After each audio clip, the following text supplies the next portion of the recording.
Հոկտեմբերի 29-ին ուղիղ միացմամբ իր աշխատանքն է սկսում ABC մեդիան, եթերում լուրերի առավոտվա թողարկումն է, ես Սվետլանա Պետրոսյանն եմ, բարի օր։ Այդ ժամի համար առանձնացրել ենք հետևյալ թեմաները։ Ժամեր առաջ Հայաստանում վայրէջք կատարելուն պես կալանավորել են Մասիսի քաղաքապետ Դավիթ Համբարձումյանին։ Նրա ընկեր ակտիվիստ Նարեկ Մալյանը Facebook-ի իր էջում տեսանյութ է հրապարակել, որը ահա ձեր էկրաններին կարող եք տեսնել։ Տեսանյութում երևում է, թե ինչպես են Համբարձումյանին կալանավորում հենց ինքնաթիռի դռան մոտ։ Համբարձումյանի աջակիցները հավաքվել էին Զվարթնոց օդանավակայանում, չնայած Մասիսի համայնքապետը հայտարարել էր, որ չի պատրաստվում փախչել, նույնիսկ հայտնել էր Հայաստան վերադարձի օրն ու ժամը, այդուամենայնիվ մեծաքանակ ոստիկանական ուժեր կային Զվարթնոց օդանավակայանում։ Տղայինքը հայրենասերան, հայրենիքի համարա, մեր երկրի ապագայի համարա տվեց պայքարել, որը մեկ սխալ բան թույլ չի տվել, անհիմն առանց հիմքերի բռնել դատավարությունները տղայից կալանք են տվել։ Իրավական առումով Դավիթ Համբարձումյանը շարունակում է մնալ խաղի մեջ, բնականաբար այս իրավիճակում իշխանությունը լրացուցիչ խոչընդոտներ ստեղծում է, փորձում է գործընթացը հնարավորինս հարվածների եւ թիրախավորման տակ պահել։ Այսպիսի այլասերված քաղաքական համակարգի պարագայում իհարկե միշտ վրդովվում ես, բայց սպասելի է այն, ինչ որ կատարվում է մեր երկրում։ Ստեղ ուրիշ հարց է։ Դավիթը իր խաչը պատվով տարել է եւ տանելու է։ Ով է հաջորդը։ Իսկ ովքեր են հաջորդները։ Իսկ սա երբ է պրծնելու։ Իսկ սա ո՞նց է պրծնելու։ Այս դժոխքը, որում ապրում է մեր երկիրը, ու խնդիրը բացարձակ Դավիթի մասին չի կամ 40-ից ավել այս պահին արդեն կալանավորված մարդկանց մասին չի քաղաքական իմաստով։ Այս դժոխքը պետք է ավարտվի։ Օդանավակայանում էին նաև Դավիթ Համբարձումյանի կինն ու 4 անչափահաս երեխաները։ Լրագրողների հետ զրույցում Համբարձումյանի կինը նշել է, որ երեխաների համար շատ դժվար է, բայց նրանք ամեն ինչ գիտեն ու հասկանում են։ Նրա խոսքով դատավորը որոշում կայացնելիս հաշվի չի առել, որ ընտանիքում 4 անչափահաս է մնում առանց հոր։ Դե իհարկե հասկանում են, շատ դժվար, որովհետև անչափահաս երեխաներ են ու այս որոշումը կայացնելուց առաջ գիտեմ դատավորը ինչ է մտածել, շատ դժվար է երեխաների համար։ Երեխաներին ասել եք, չէ՞։ Այո, իհարկե։ Երեխաները իրենք տեսնում են, կարդում են եւ շատ լավ տեղյակ են իրավիճակից։ Իրանք նույնպես հպարտ են իրենց հայրիկով։ Դավիթ Համբարձումյանը համաձայնեց վարչապետի թեկնածու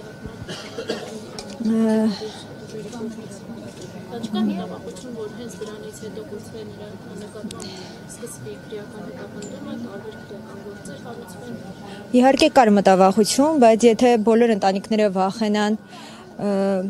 ու մտածեն միայն իրենց ընտանիքի մասին, հաստատ մեր երկիրը կգնա դեպի կործանման, ինչպես հիմա որ տեսնում ենք բոլորս։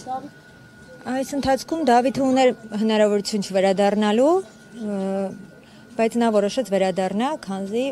ինքը լիովին արդար է եւ վախենալու ոչինչ չունի։ Այսինքն այս ամենը համարում է քաղաքական հետապնդում։ Այո, իհարկե։ Վճռի թիվը տևողությունը ավելի ճիշտ որ տեսնում եք, կարծում եմ պետք է հիմար լինի այն մարդը, որ կասկածի, որ սա քաղաքական հետապնդում չէ։ Քանի որ եթե վճիռը դատավորը տար օրինակ 6 տարի, Դավիթը չէր կալանավորվի։ Այդ 3 ամիսը հատուկ է արված, որպեսզի Դավիթին կալանավորվի։ Չնայած նրան, որ Դավիթը պետք է արդարացվեր, քանզի նա ոչինչում մեղավոր չէ, ոչինչ չի արել, որպեսզի արժանանա պատժի։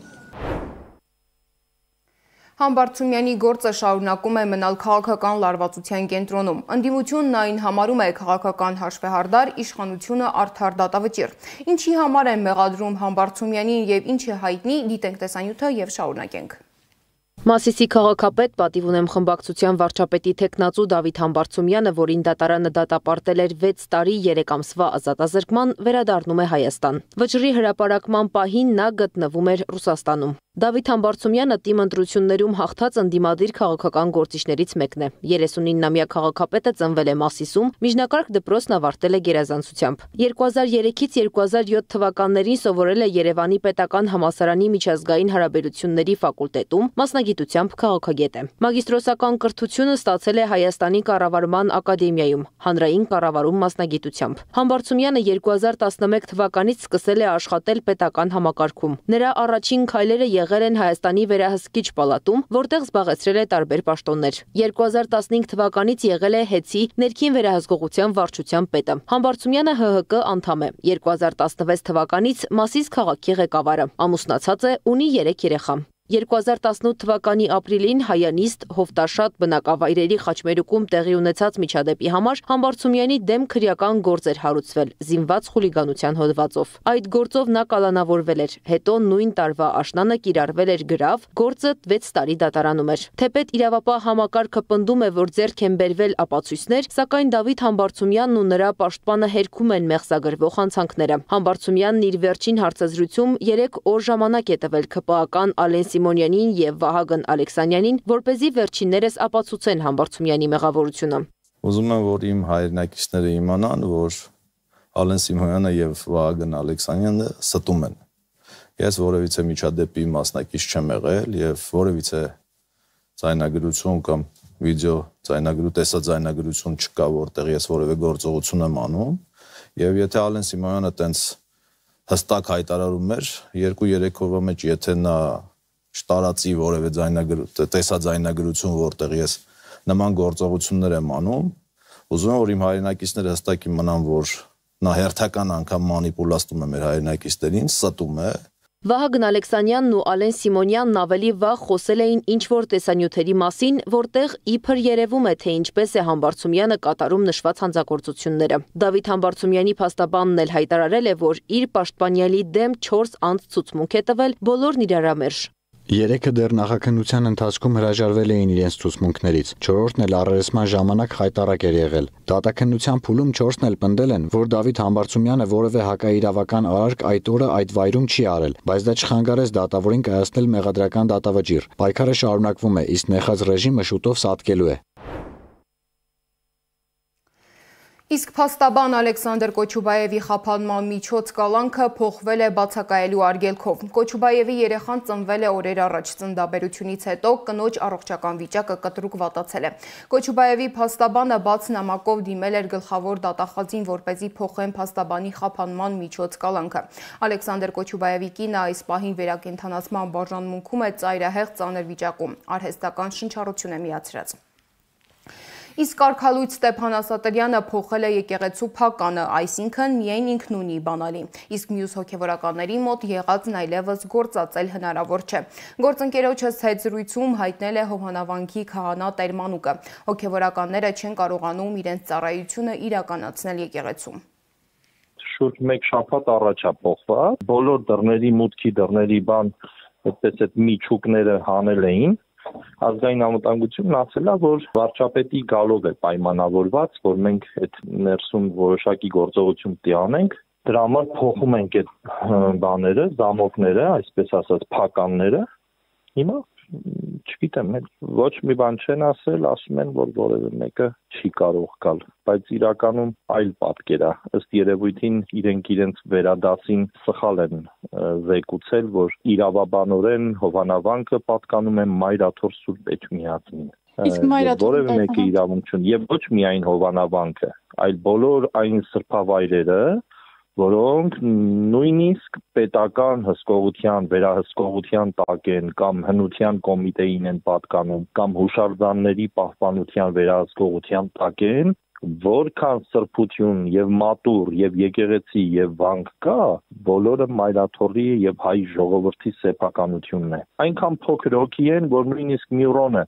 այդ Ստեփան կոչվածը, սրբալույս Մյուրոնը ամբողջությամբ վերցրել տարել էր այնտեղ։ Իսկ ԵՊՀ-ում եւս մեկ դասախոսի են հեռացրել։ Երևանի պետական համալսարանի միջազգային հարաբերությունների ֆակուլտետի հանրային կառավարման ամբիոնի դոցենտ Սահակ Մանուկյանը Facebook-ի իր էջում հայտնել է, որ իրեն ազատել են աշխատանքից։ Պարզվում է, պատճառը դասախոսության ժամանակ իր բերած օրինակն է, որը ըստ իրեն վիրավորել է իշխող կուսակցության մի падգամավորի արժանապատվությունը։ Դրանից հետո, ըստ Մանուկյանի, ԵՊՀ ռեկտորը որոշել է իրեն ազատել աշխատանքից։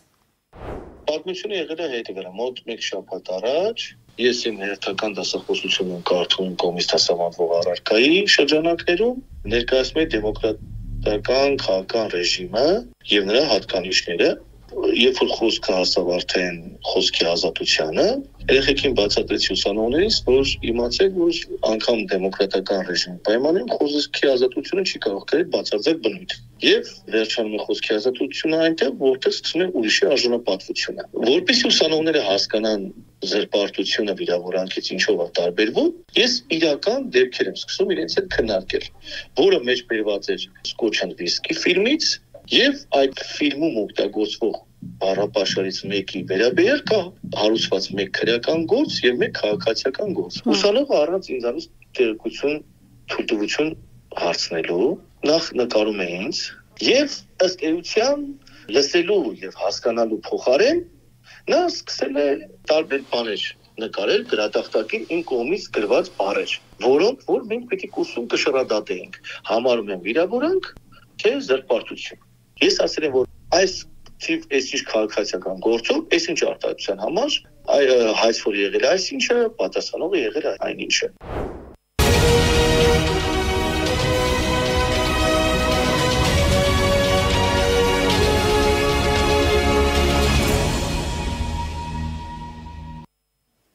Իսրայելի վարչապետ Բենյամին Նեթանյահուն անվտանգության հարցերով խորհրդակցությունների ավարտից հետո զինվորականներին հրահանգել է հուժկու հարվածներ հասցնել Գազայի հատվածին։ Համասի մարտական թևն իր հերթին հայտարարել է, որ Իսրայելի հրադադարի խախտման պատճառով կհետաձգի պատանների հանձնումը։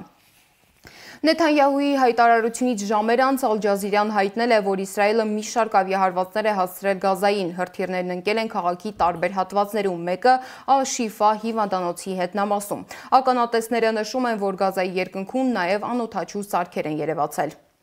Իսկ Ռուսաստանի պաշտպանության նախարարը եւ Սիրիայի անցումային կառավարության պաշտպանության նախարար Մահրավ Աբու Կասրան քննարկել են երկկողմ ծրագրերի իրականացման հարցերը։ Ըստ Ռուսաստանի պաշտպանության նախարարության Աբու Կասրան շնորհակալություն է հայտնել Ռուսաստանի ղեկավարությանը սիրիական պատվիրակության աշխատանքը Մոսկվայում կազմակերպելու համար։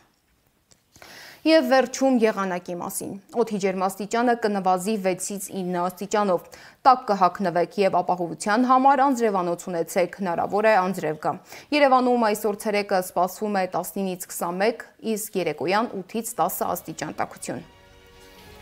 Այս ժամի համար առանձնացրել ենք այսքանը, հետևեք մեզ YouTube-ում, Telegram-ում, Instagram-ում եւ Facebook-ում կամ այցելեք մեր պաշտոնական կայք 3w.abc.media.am։ ABC լուրերի հաջորդ թողարկումը կարող եք դիտել ժամը 12-ին։ Կհանդիպենք։